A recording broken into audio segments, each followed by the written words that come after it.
Hello everyone, welcome to UN College Digital Class.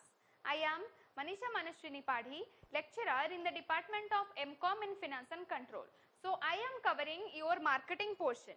In my previous video lectures, I have already discussed so many things regarding marketing, marketing mix elements, consumer behavior, factors affecting consumer behavior, etc. So in my today's video lecture, I will discuss about a very important part of marketing, that is marketing segmentation. So let's start with today's video lecture.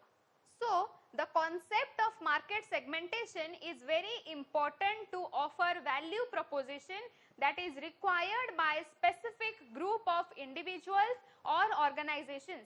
It is not possible for any company to satisfy all customers in large and diverse market. So delivering values to the customers and satisfying their needs depends on the fact how smart the company is in accomplishing the task of effective target market. There are three stages of effective target marketing. First one is the market segmentation, second one is the market targeting, and third one is the market positioning. So in my previous video lectures, I have told you a term which is STP. Okay, so STP analysis stands for segmentation, targeting and positioning. Okay, so we will discuss today about segmentation. So what do you mean by market segmentation? The segmentation means dividing the market into different segments or different parts. Okay, so marketing segmentation is a process in which we segment our market into different parts according to the need and preference of the consumer. For example, I am going to do a business in textile area. Okay, I am going to do a clothing business in a certain area. Okay, so before going into that business, I have to find out what will be my target market. Okay, so I have decided I will do a clothing business, so I have so many options available with me. First one, the clothing material can be for two persons like men and women. So if I target on women, so in women category there are also many categories available like infants, kids, small girls, teenager girls, adult girls, senior citizen, etc. Okay, so in market segmentation, what we do, we segment the target market into different parts according to the common need and preference of the customer, and from the all available segments I will select a particular target segment and I will provide value proposition to them. So here the question comes, what is value proposition? Value proposition means providing the customer with the best quality product with better quality, with better price and all the amenities available. Okay, so this is what market segmentation is, segmenting the market into different segments or different parts on the basis of common needs and preferences of the consumers. So market segmentation implies identifying and understanding group of customers who differ in their desires and needs for the products. Okay, so evolution is inherent feature of all markets. Therefore, managers need to be smart enough. Obviously, no market is static in nature. Every market is dynamic in nature. Okay, so it is very important for every marketing manager to understand the marketing segment so that the product can be produced and customers will get value proposition. Okay.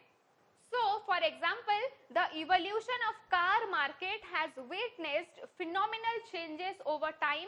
The introduction of big, small, family, luxury, sports, automatic, petrol, diesel, etc. are some of the different models of cars with a variety of different features to satisfy different consumer. So, for example, if we think of car market, okay, so I am going to produce cars for my customers. So before deciding the target customer, I have to divide the total market into different segments. I have to think of in which area I am doing the business, and in that particular area what is the amount of customers in different segments. Different kind of models of cars are available. So the evolution of marketing has taken place and a lot of categories of cars have been evolved. That is what discussed here: family car, sports car, luxury car, petrol car, diesel car, automatic cars, etc. Okay, so market segmentation is very important in the time of doing marketing research, so that the target market can be selected and the product can be positioned properly.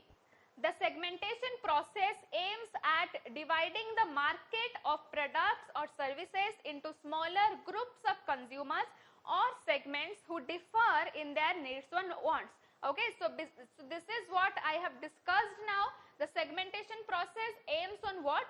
It aims at dividing the markets of products and services into smaller groups of consumer or segments who differ in their needs and wants. There will be certain consumers who want a particular product. There will be another group of consumer who want another product. So, in market segmentation process, we divide the consumers into group according to their needs and wants.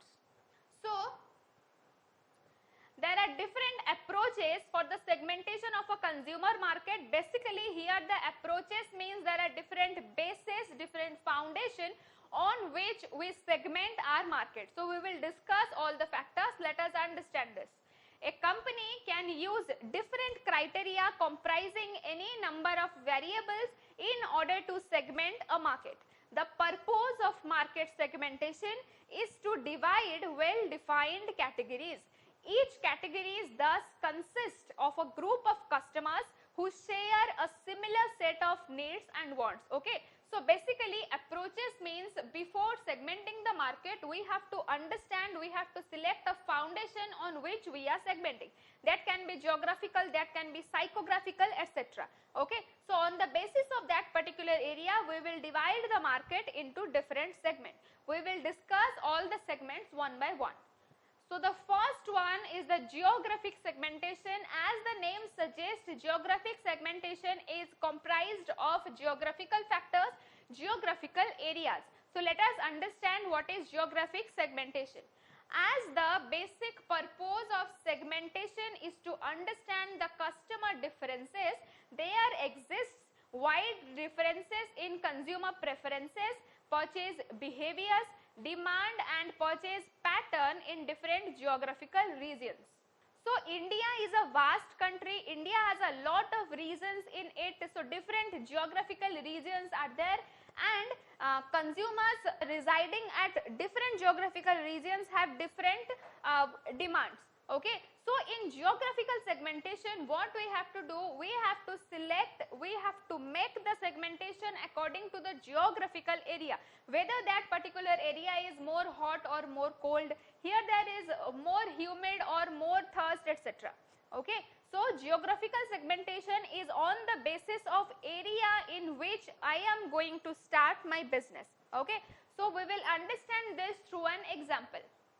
So, therefore, a company can divide the market into various geographical areas such as nations, regions, cities or states, rural areas or urban areas, etc. So, this can help an organization to decide its area of operation, one or a few areas. So, we can divide the geographical areas of a country into different parts such as nations, different regions, different cities, different states, rural areas, urban areas, etc.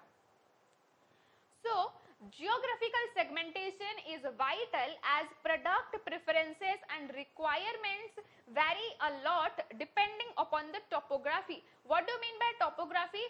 Topography means the weather of a particular area can affect the consumer behavior. Okay, so geographical segmentation is very important according to the nature of topography, such as weather can be cold or hot and dry or humid in coastal areas. On the basis of geographical location, market can select and promise their marketing programs. Okay, so if the weather will be cold like in the area of Jammu and Kashmir, if we try to set a business there of air conditioners, so it will not get sold. We won't get our product sold. Okay, so geographical segmentation is very important. We need to understand what is the topography of that particular area, and according to that the products will be made so that products will get sold. So, for example, Flipkart offers to deliver its orders from customers same day okay, in certain cities like Bengaluru, Delhi, Gurgaon, etc. So we know Flipkart is an online delivery company, so this provides one-day delivery services to the customers belonging from different metro cities like Bengaluru, Mumbai, etc. Okay. So similarly, marketers can prioritize markets and choose suitable media to advertise its products like air conditioner according to climatic conditions, etc. So if this is the season of summer, so in this season air conditioners will get sold. But if this is the season of winter, then air conditioners will not get sold. So if the geographical region is cold area, then the ACs will not get sold. But if the area its humidity is more, then the air conditioners will be get sold. Okay, so this is the basic meaning of geographical segmentation.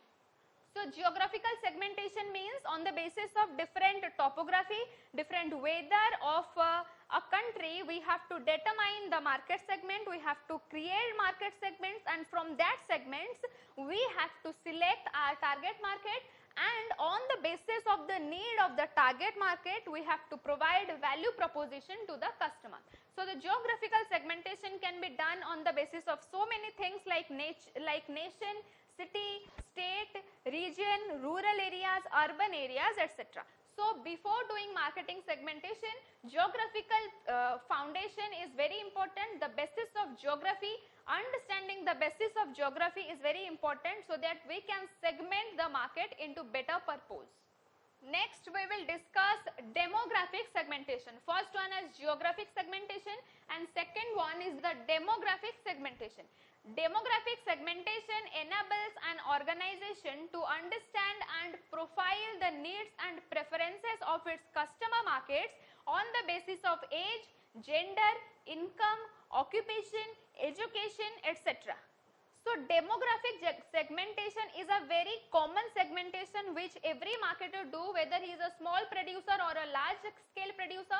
Every producers do demographic segmentation. So the demographic segmentation uses certain criteria like gender, income, occupation, education, age, etc. Okay, so for example, I am going to open a bakery or I am going to open a cafe. Okay, so if I start that business in an area where senior citizens are living, so I won't get my product sold. I won't be crowd in my cafe. Okay, so before going into marketing business, we have to do demographic segmentation. We have to think of who is my target market and what is the need of that particular market.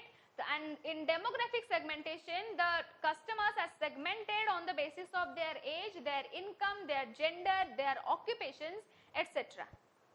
So many brands have evolved certain demographic variables to segment markets like Horlicks. We all know Horlicks is a brand, so it has done demographic segmentation by this. So Horlicks below the age of 6, Junior Horlicks, Omen Horlicks, sugar-free Horlicks, etc. Okay, so this is what demographic segmentation means. According to the age of the particular customer segment, we have to make our products available. So after demographic segmentation, third one is our psychographic segmentation. As the name suggests, this segmentation applies the psychology of the customers. Psychographic segmentation applies the science of psychographics aiming at understanding the customer psychology. Psychographic profile includes personality traits, lifestyles or values such as leadership, intellectual level, personal beliefs, impulsiveness, etc. So psychographic segmentation is basically done on the basis of the psychology of the customer. So before entering into a business, we have to understand the psychology of the customer, who is my target consumer and what is his psychology. Okay, so in psychological segmentation, there are different criteria like the personality of the consumer, the perceptions of the consumer, impulsiveness of the consumer, role and status of the consumer, etc. Okay, so we will discuss this psychographic segmentation. So the people who want to demonstrate their success to peers may select high brand product. Obviously, for example, I am in a position of chief executive officer in a company, so obviously I will want to demonstrate my success to my peers. Peers means my colleagues. I want to show my status so that I will prefer high brand products. Okay, so elderly people have brand loyalty and they don't like any changes. Obviously, we have noticed our elderly people like grandfather, grandmother, etc. So they have a specific brand loyalty. If they want to use the banking services from State Bank of India, so they don't like any kind of changes. Even if we want to make them understand, make them convinced for some other bank, their thinking won't get changed, okay, because they have a brand loyalty. On the other hand, youngsters have impulsive in their buying and prefer variety and excitement. So we youngsters are very impulsive by nature and we don't think that much before buying something, okay. So this is what psychographic segmentation is. Next one is our behavioral segmentation. Buying behavior of a consumer is widely used as a vital base for market segmentation by companies. The needs and benefits from a product differ from different consumers. The basis can be needs and benefits, purchase occasions, brand loyalty, usage, etc. So this is what behavioral segmentation. In this, the market is segmented on the basis of different behaviors shown by the consumers. This basis can be needs and benefits, purchase occasions, brand loyalty and usage. So what is needs and benefits? Different group of customers seek different benefits from a product. For example, a diligent company can provide variants of face cream for dry skin, oily skin, normal skin, rough skin, etc. to serve the needs of different consumer. So different kind of consumer prefer different things, they behave differently. So in order to fulfill the need of every consumer, the marketer should make every type of product for every consumer. So this is the need and benefits. Next point is our purchase occasions. Important occasions may mark a day like Christmas, Dussehra, Diwali, etc. can change the consumer behavior. So obviously, if this is the season for Dussehra but I have not planned to purchase a mobile phone or to purchase a scooty or bike, etc. but I went to a shop and I saw there some kind of rebates or some kind of discounts available, so I will purchase that. Okay, so this will my instinct which will force me to purchase that particular product, or this can be the motivation from the producer or the seller who will induce me to purchase that particular product. Okay, so in this seasons like Christmas, Dussehra, Diwali, etc., special promotional schemes are generally launched by different companies. So obviously, whether it is online shopping company or offline shops, different promotional schemes are available in season, in purchase occasions like rebate, buy one get one free, 50% off, etc., zero finance, etc. Okay, so this is what purchase occasions is. Next one is our brand loyalty. Obviously, although customers switch brands, yet there are certain consumers who buy only one brand. This group of customer is generally satisfied with the product and brand as they are aware and well informed about the product.